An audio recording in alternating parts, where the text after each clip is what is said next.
E aí galera, tá no ar mais um Iezone. Eu sou o BR Polidoro e hoje no Iezone você vai conferir.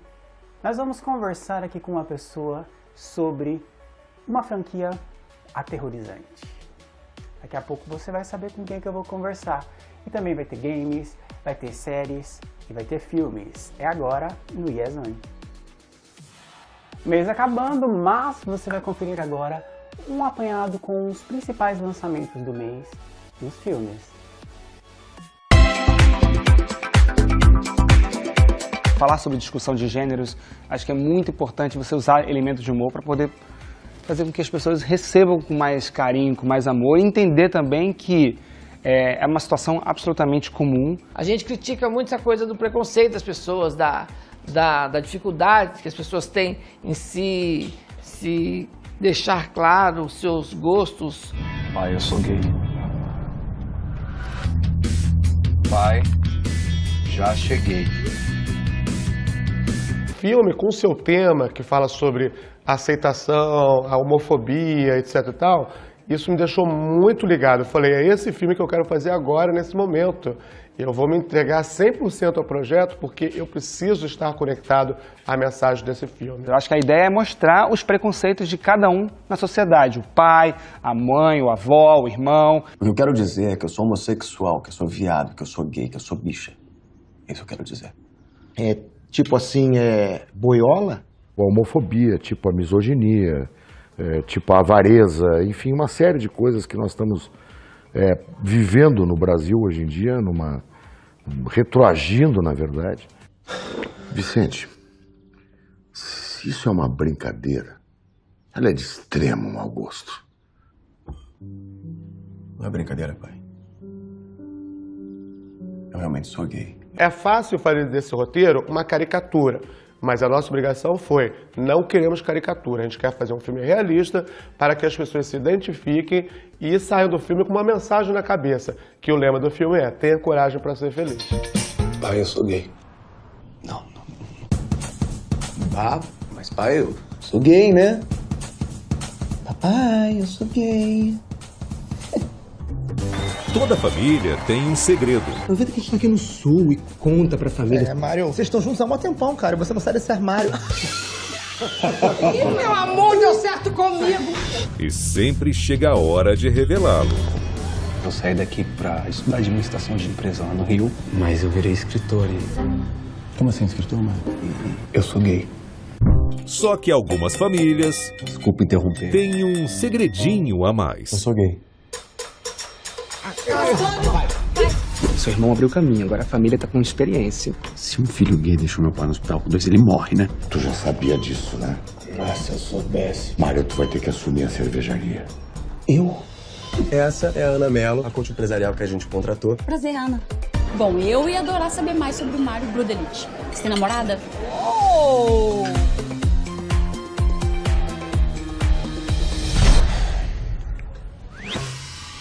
E quando tudo vira de cabeça pra baixo, Mário, tá? Não, Mário tá. A noite foi duroba. O que foi? E aí, safada? Onde é que você tava? Sem vergonha. O que você tá fazendo aqui, seu maluco? Ah, mas bom te ver, amigo.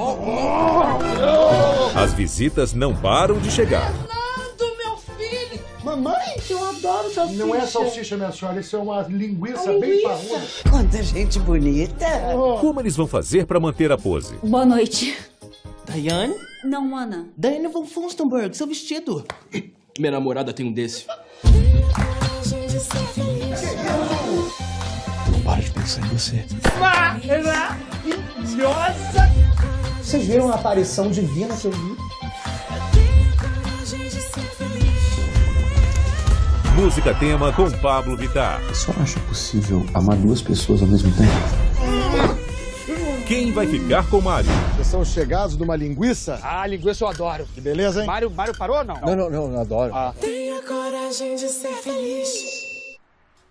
E agora aqui no Iezone eu vou falar de um gênero que eu não sou muito fã, mas eu tenho 90% de certeza que as pessoas daqui do canal amam esse gênero.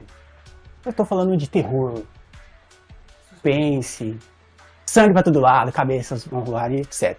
E hoje, aqui no Iazone, eu tenho um convidado especial que vai conversar comigo sobre uma franquia desse gênero.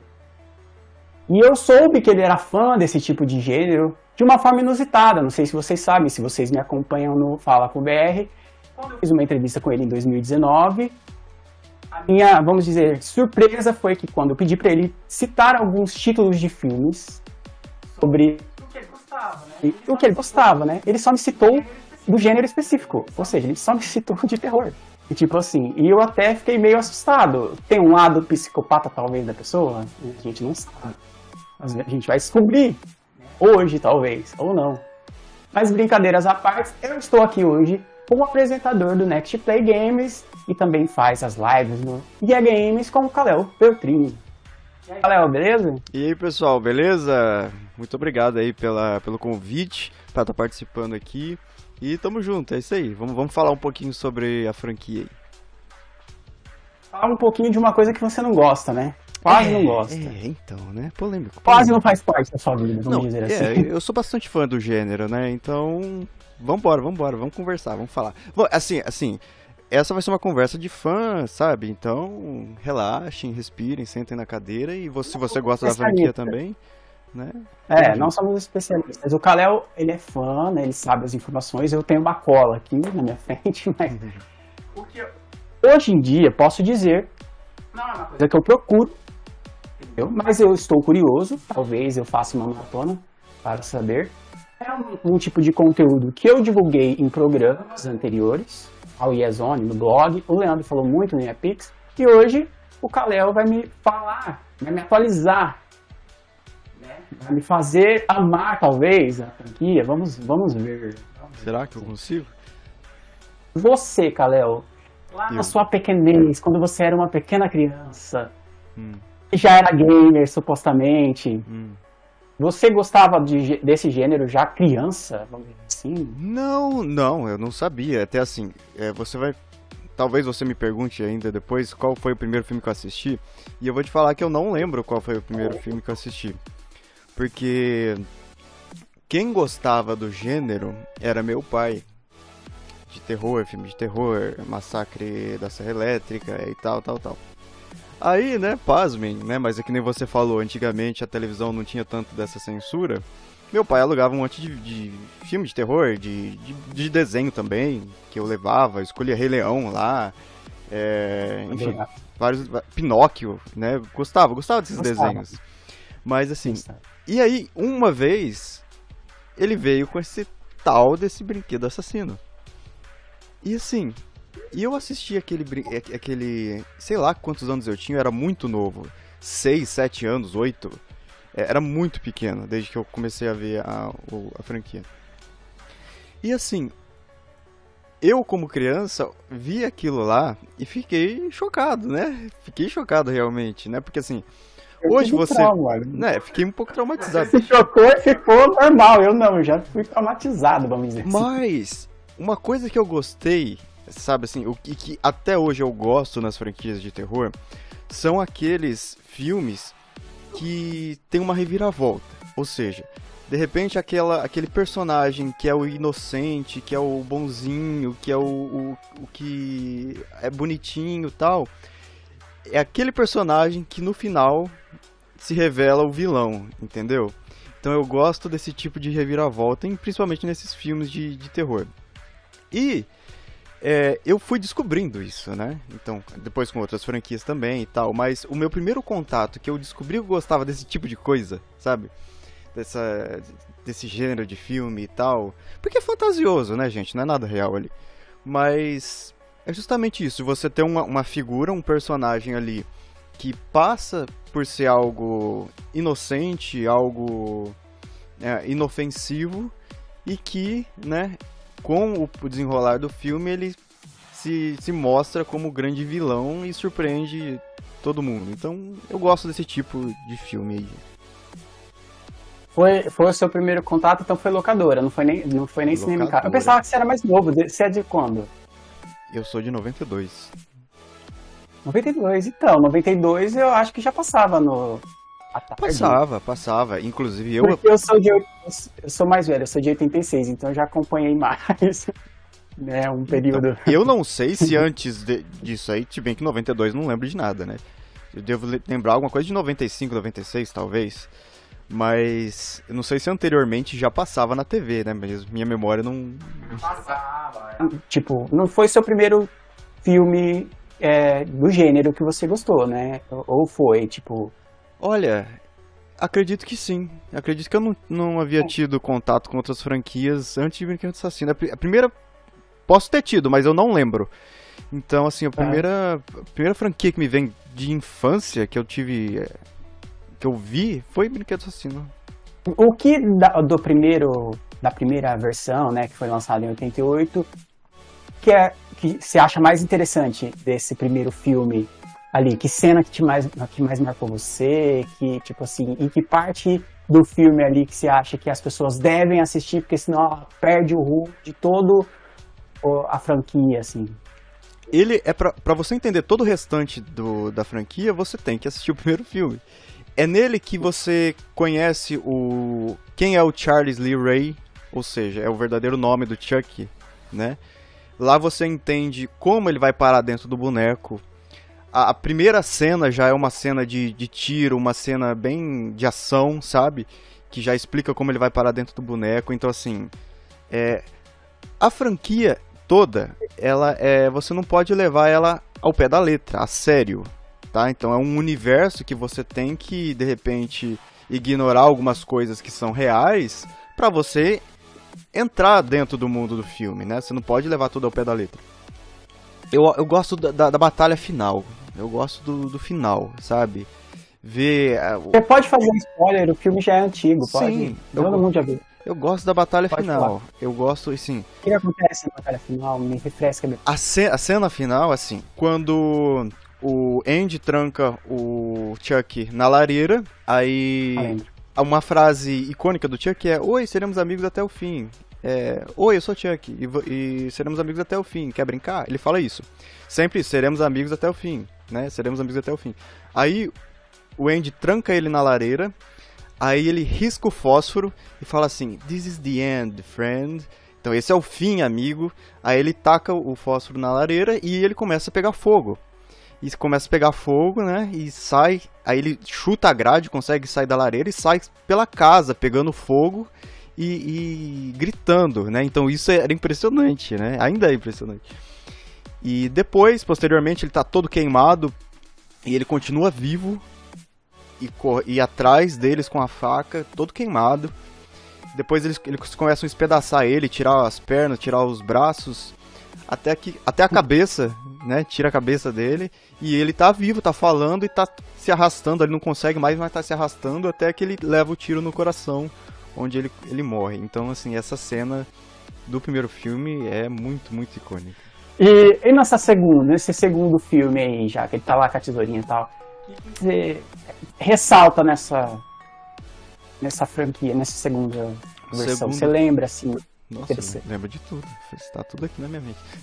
Olha, eu lembro de Brinquedo Assassino 2 pela fábrica, pela cena da fábrica, onde você tem milhares de good guys, milhares de bonecos de bonzinho, né, que eles chamavam nos primeiros filmes, bonecos bonzinho.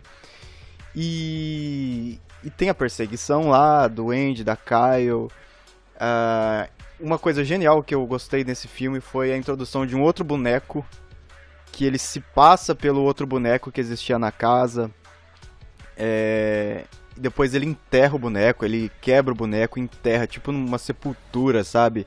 É uma coisa icônica também. E ele dá uma risada depois, enterrando o boneco, mano. Nossa, aquilo ficou muito bom. Então, assim, Brinquedo Assassino 2, eu lembro dessas cenas, principalmente, sabe? Me vem na memória essas cenas. A parte que ele perde a mão, que eles conseguem prender a mão dele numa grade, e aí ele puxa a mão, e tipo, a mão fica, né? E ele fica só com o bracinho, assim. Aí ele gruda uma faca pra poder... Porque ele não consegue. Uma mão ele precisa usar e a outra ele precisa grudar a faca. Então ele enfia a faca ali na mão e passa uma fita. Então essa cena também é bem bem icônica também, do segundo filme. Claro. O terceiro é também o preferido dele. Bora. É o meu favorito por conta das cenas. O início eu acho muito da hora, porque assim, no segundo filme ele joga um plástico quente nele, ele acaba explodindo a cabeça dele lá e tal. E aí no terceiro filme, a fábrica tá fechada, né, porque foram muitos escândalos, né, relacionados àquele tipo de brinquedo. Então saía nos jornais que aquele brinquedo era perigoso e tal. E aí no terceiro filme, né, tempos depois do acontecimento do segundo, eles resolvem, né, o dono da fábrica lá, ele entende que passou o murmurinho, passaram a má fama, né, da empresa, do boneco e tal, e eles decidem continuar, refazer o boneco Good Guy, que era um sucesso, né, acreditando que já estava tudo ok.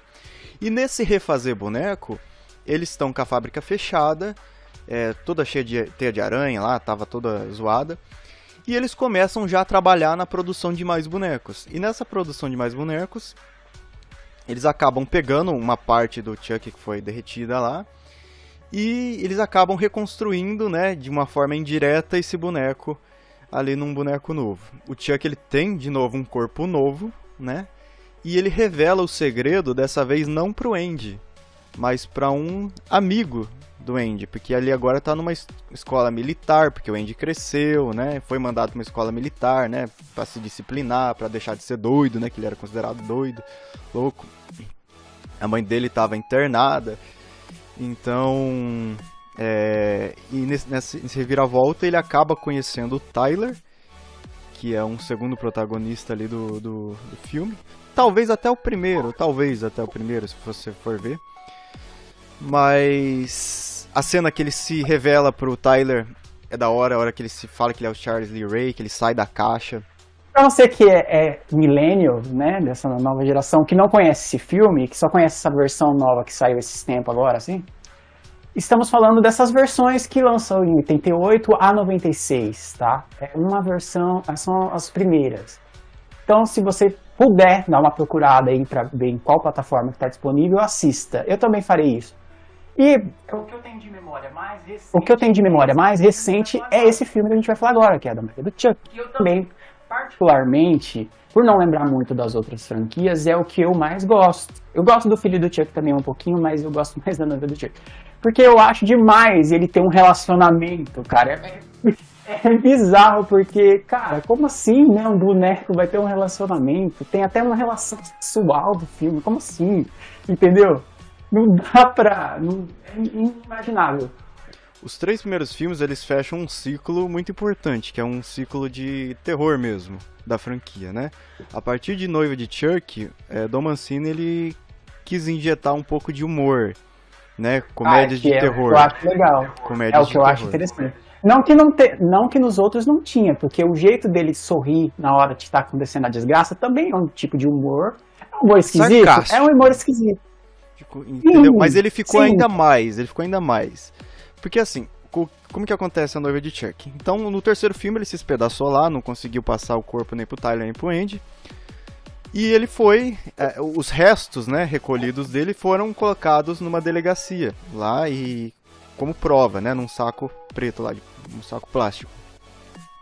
Só que o Charles Lee Ray, antes do primeiro filme, ele tinha uma namorada, ou ele teve uma namorada antes disso, né? E essa namorada... Também não foi citada anteriormente. Não, que também não foi citada anteriormente.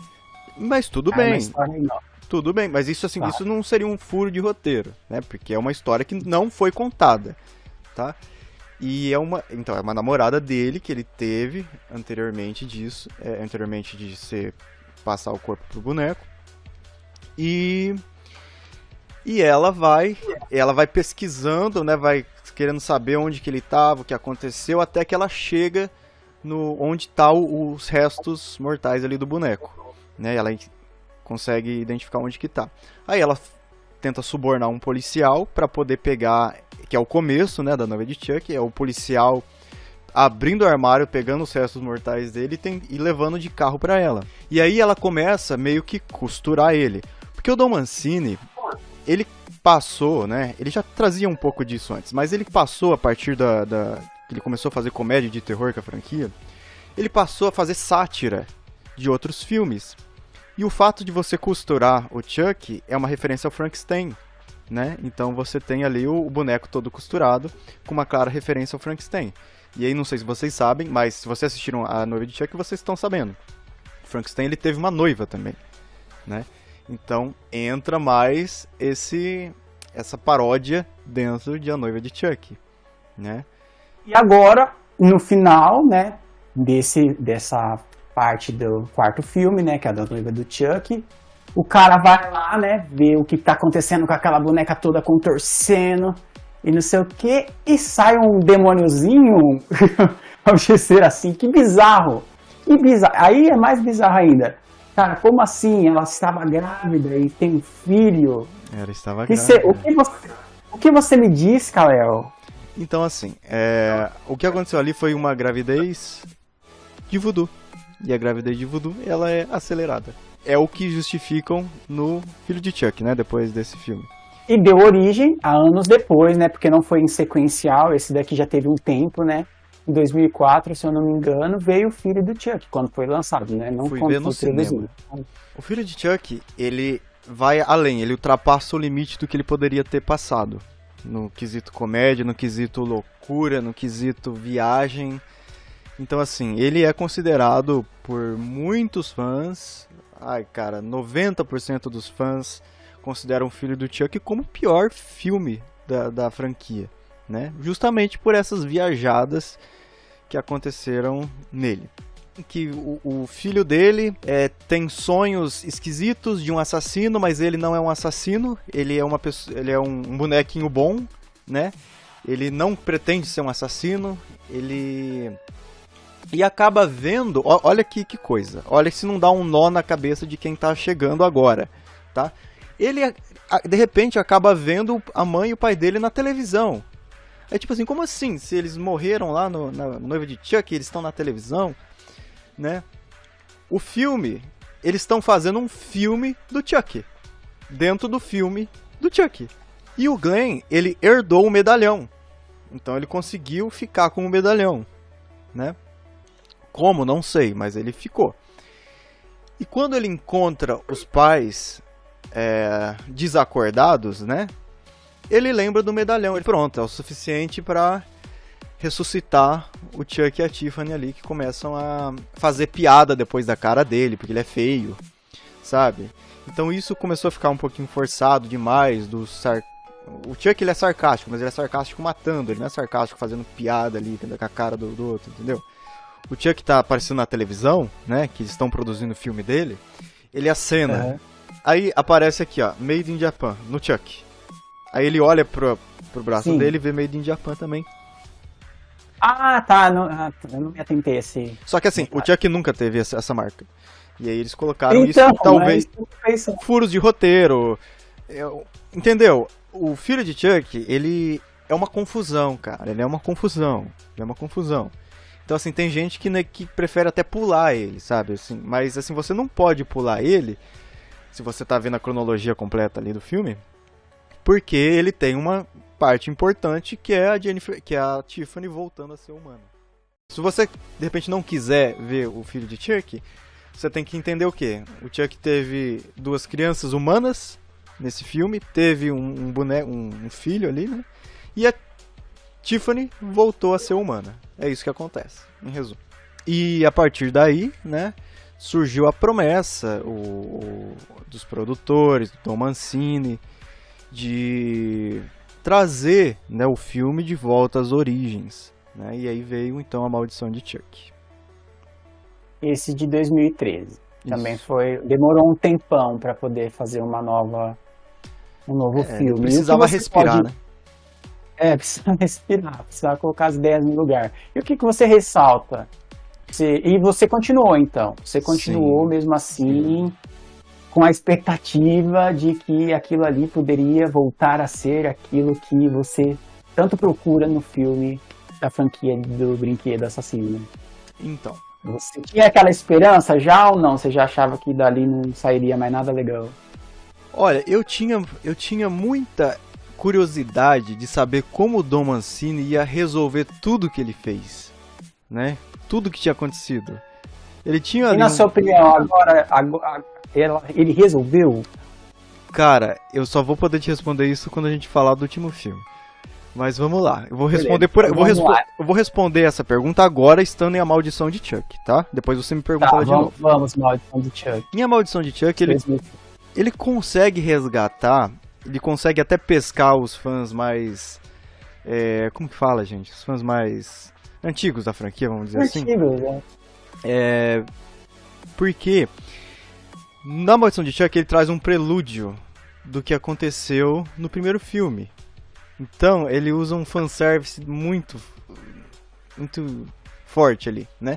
Que é você ver novamente o Chuck como humano, uma história que aconteceu antes do primeiro filme e que iria justificar o sexto filme da franquia.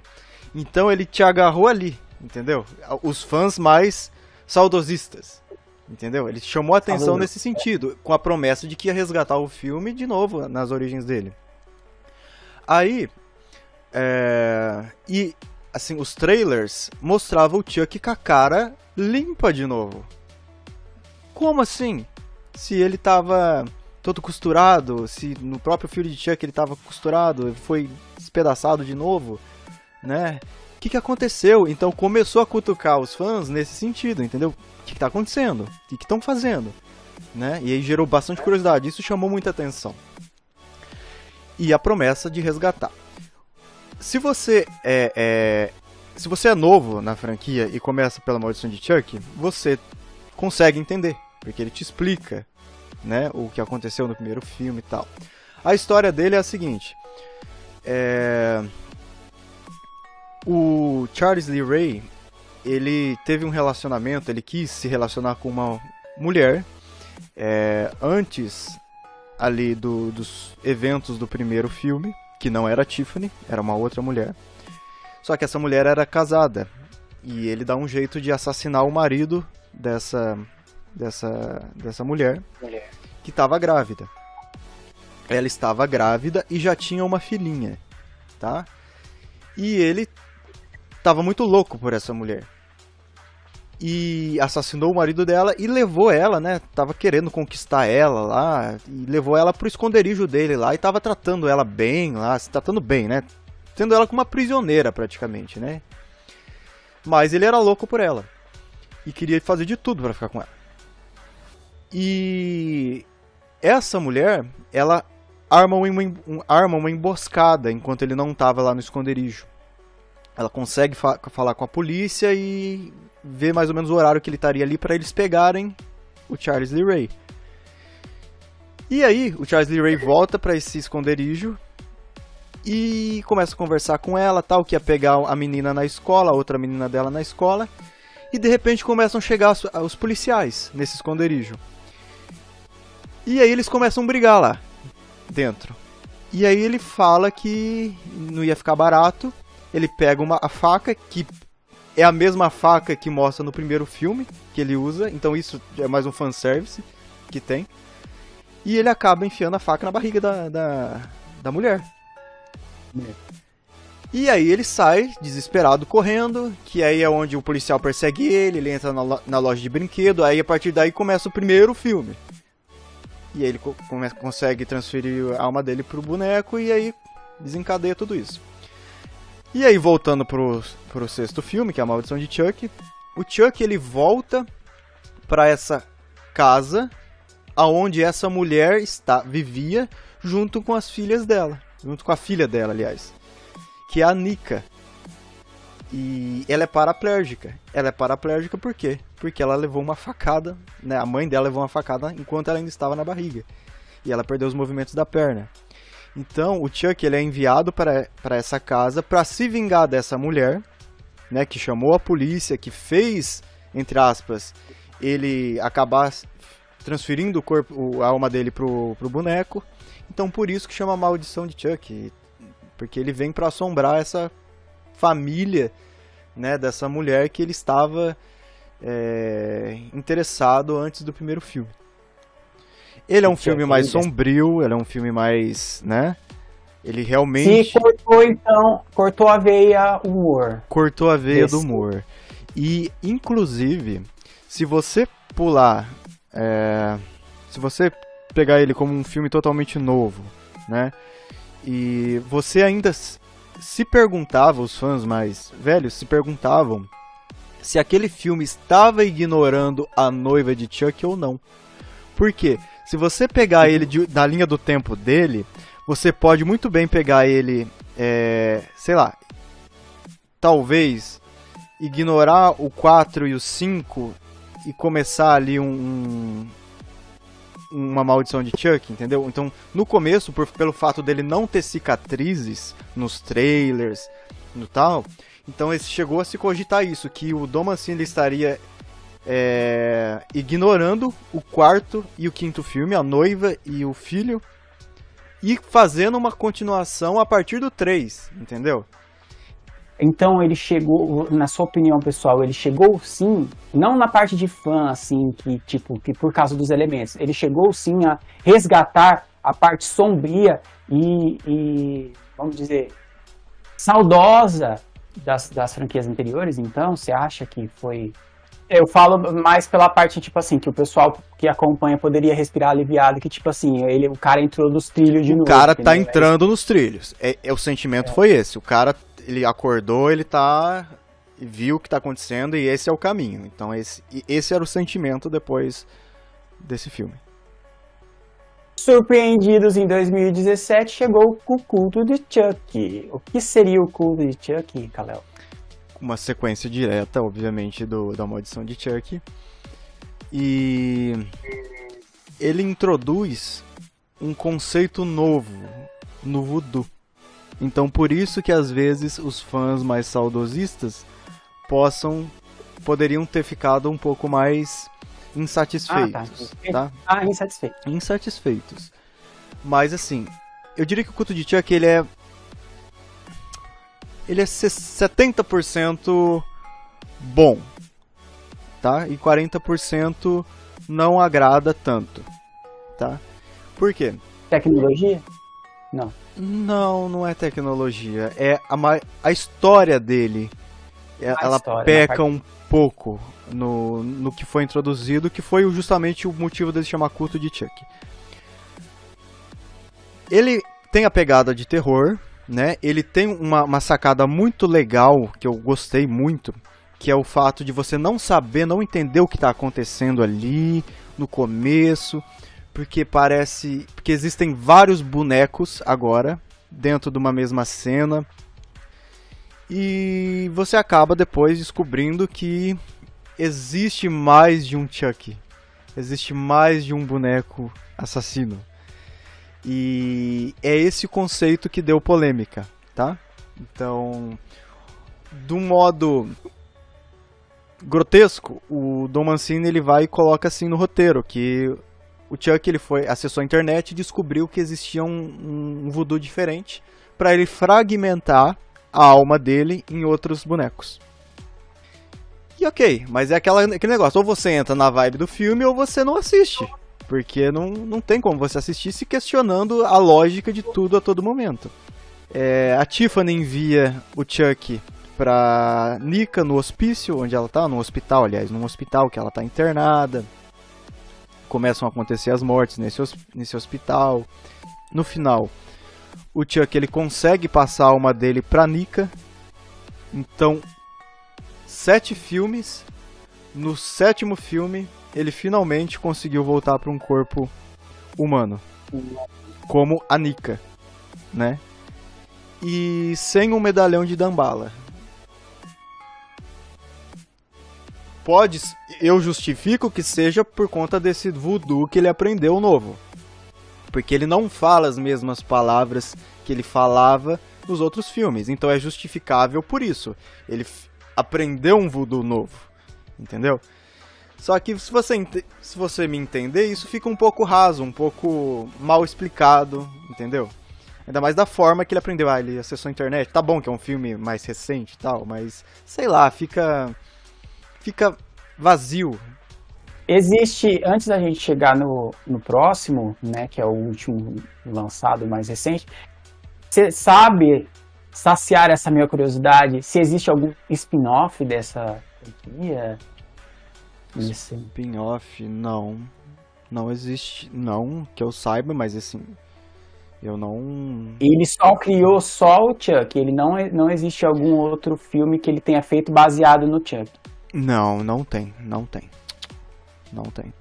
2019 foi o ano que foi lançado até então a última versão, né? Vamos dizer versão porque é um reboot, né? É um reboot.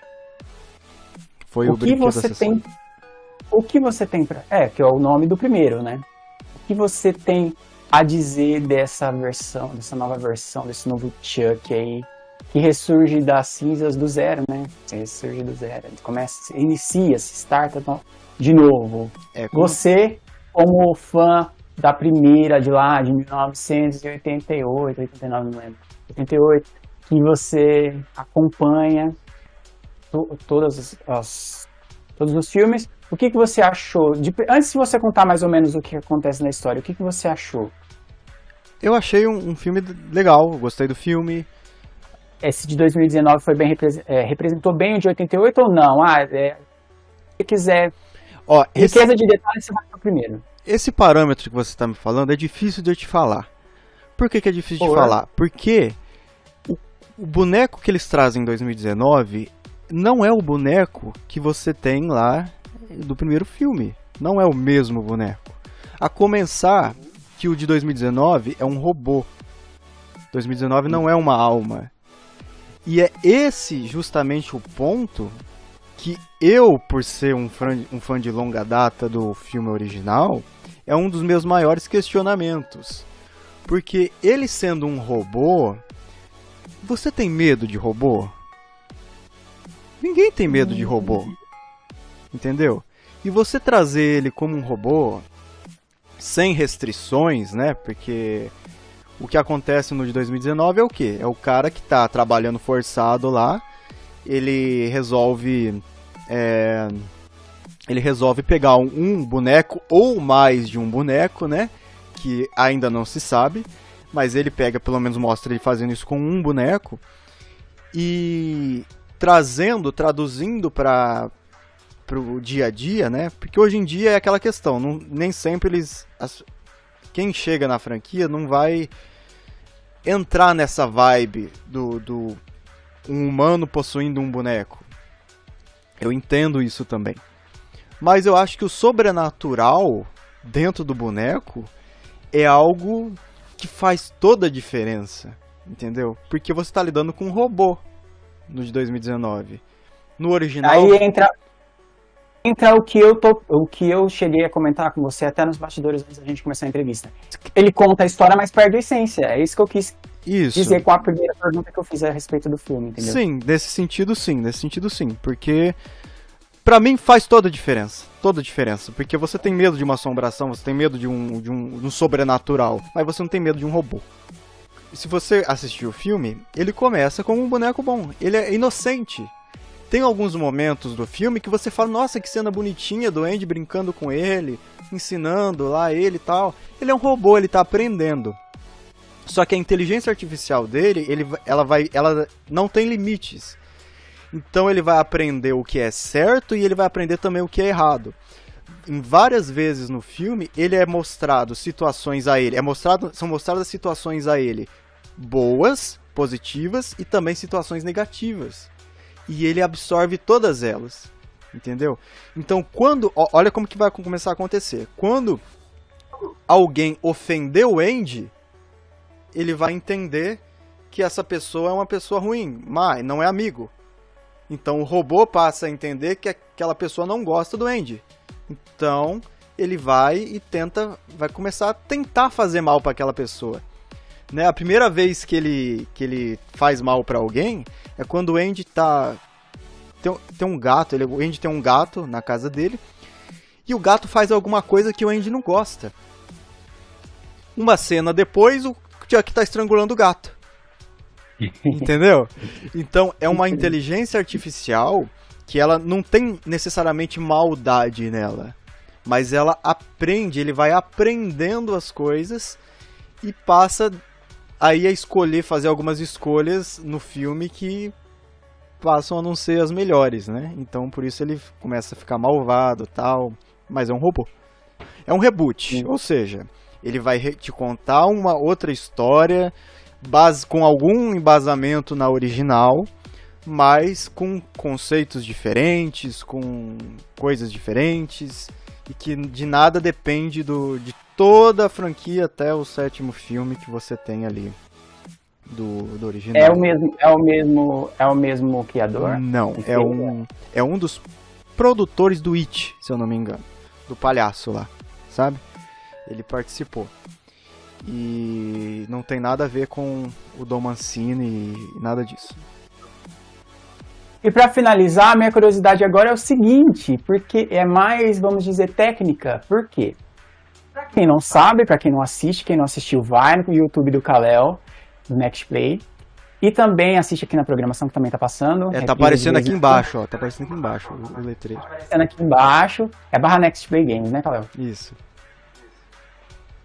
O Kal-El adquiriu uma réplica, uma versão. O que seria? O seu é uma réplica, Kal-El? É uma réplica do boneco original, né? Então... De 88. Sim. Aquele que o Andy recebe no primeiro filme. Isso. Tem no primeiro filme. É o boneco bonzinho que é apresentado em todos os filmes da franquia e tal. Mas ele é, assim... Em cada filme ele sofre uma pequena mudança e tal, mas é o original, seria isso. E o Kal-El tem ele aí. Pegue, Kal-El, para a gente ver. Ai, meu Deus, peraí. Filho. Vem cá, filho, vem cá. O quê? Calma. Aqui está. Nossa, ele tem até o capacete, gente, olha só. Esse capacete ele aparece no primeiro filme. Meu Deus, ele é enorme. Ele é grande, ó. Ele é enorme, cara. Eu pensei que ele era menor. Ele é grandão. Caraca, ele é muito grande, velho. Deixa eu tirar esse bonezinho dele aqui. E por que você preferiu ele na versão bonzinho, não naquela uma versão mais... Mas você não consegue adivinhar o porquê que eu preferi ele nessa versão aqui? Ele tem muito cabelo, isso é verdade. Eu acho que eu vou até começar a pegar um pouco dele aqui pra mim. Vira esse cabelo. Consigo. Qual o requisito? O requisito eu falei no início da entrevista. Diga. Que eu gostava de filmes com reviravolta. Com filmes em que Sim, nossa, verdade. Aquela carinha bonitinha, aquele... Verdade, a vítima, ela se revelaria o grande vilão. Então, assim, no meu conceito, essa carinha aqui, ela é mais... aterrorizante no sentido da sua imaginação pensar, será que ele tá pensando, será que ele tá vivo, será que ele tá olhando, será que ele... O que se passa ali? Ao invés dele rasgado, onde você já tem uma impressão de que, pô, aquele trem ali é ruim, é malvado. Maléfico. Isso. E aqui não, aqui fica a dúvida. Então eu acho que a dúvida, ela é mais aterrorizante do que a certeza que aquele boneco é mal ou ruim, entendeu? Então essa é a questão. Então é por isso que eu optei pelo bonzinho, pela versão não possuída dele. Quer dizer, não possuída não, porque ele ficava assim, mesmo possuído. Mas na versão dele não, com uma expressão ruim. É tipo assim, eu sei, a gente tá numa pandemia, mas as pessoas mais próximas de você ou alguns amigos que tenham frequentado sua casa, o que acha dessa sua compra? Eles... Desse membro da família. Olha, os meus parentes mais próximos gostaram, porque sabem que eu sempre gostei e eu já fiz eles assistirem, né? Então, sim, a maioria gostou, achou legal. Até o pessoal aqui da cidade que eu moro, rolou um compartilhamento aí do vídeo que eu fiz, de unboxing dele. Rolou uns grupos de WhatsApp aí, o pessoal divulgando, então eu achei bastante legal isso. O pessoal gostou de forma geral. Já teve gente pedindo pra ver ele, já levei pra ver. E é isso. O que eu tinha falado, galera, do medalhão é isso que tá pendurado no pescoço dele. Levanta um pouquinho, galera. Tá vendo ali, ó? A minha curiosidade era essa, porque eu assisti o vídeo e eu vi que o Kal-El meio que ficou feliz por ter também essa peça no... É que quem fez me deu esse medalhão aqui como um brinde, né? E eu gostei demais, cara. Ele é bem... Nossa, até a letra aqui, a escrita, a fonte, vamos dizer assim, é bem fiel também. É bem legal. E ao do quarto filme, tá? Porque no quinto ele sofre uma modificação. Termo técnico que você acha interessante, que agora, quando você fez o unboxing, você só viu superficialmente. Agora que você já tem algum tempo, o que você acha que esse boneco dessa versão, quem fez mesmo o boneco? Foi o Instagram dele é Lord Bleus. Não sei se você consegue pôr aí depois. Essa versão que ele fez pra você, o que é interessante? Eu vi que você disse no vídeo dos olhos, a impressão dos olhos. Sim, eu não, é que na câmera ela não fica tão evidente. Ó, mas eu acho que assim dá pra ver, ó. Tá vendo? Tá vendo que ele tá olhando pra câmera ainda? Então Sim. ele tem esse efeito, né? Essa ilusão aqui que ele tá sempre... E isso é até comum em boneco e tal. Eu acho assim, ele é mas muito... talvez nele, por a gente já ter um preconceito de achar que ele realmente tem alguma possessão, a gente já acha que ele tá mais imersivo, vamos dizer assim, a gente já consegue imaginar que tá olhando real. Entendeu? Então fechou, cara, porque eu acho que encerra o nosso papo de uma maneira até legal, porque eu achava que era bom ilustrar com ele presencialmente aqui, que eu acho interessante o pessoal manter até hoje a história viva aqui. Kalel, cara, brigadão. Eu que agradeço. Obrigado por compartilhar com a gente. Eu que agradeço, valeu todo mundo aí que aguentou aí a gente falando até agora. Brigadão mesmo. E é isso aí, gente. A gente tá compartilhando coisas de fã para fã, não é? Então, é isso aí. Claro. Valeu, brigadão. Cara, obrigado você. Eu espero poder contar com você em algumas outras coisas que a gente pode fazer aqui. Comentar sobre os assuntos. Curtiram? Eu curti pra caramba. Conversar com o Kalel pra mim sempre é um prazer. E eu quero conversar com você também através das redes sociais, que tal? Você pode nos mandar um direct ou também comentar as nossas publicações. Sabe como que você pode saber quais são, né, todas as nossas redes sociais? www.ie.com.br, beleza? Eu vou ficando por aqui nesse programa super especial que eu tive hoje. Eu espero vocês no próximo, beleza? Tchau!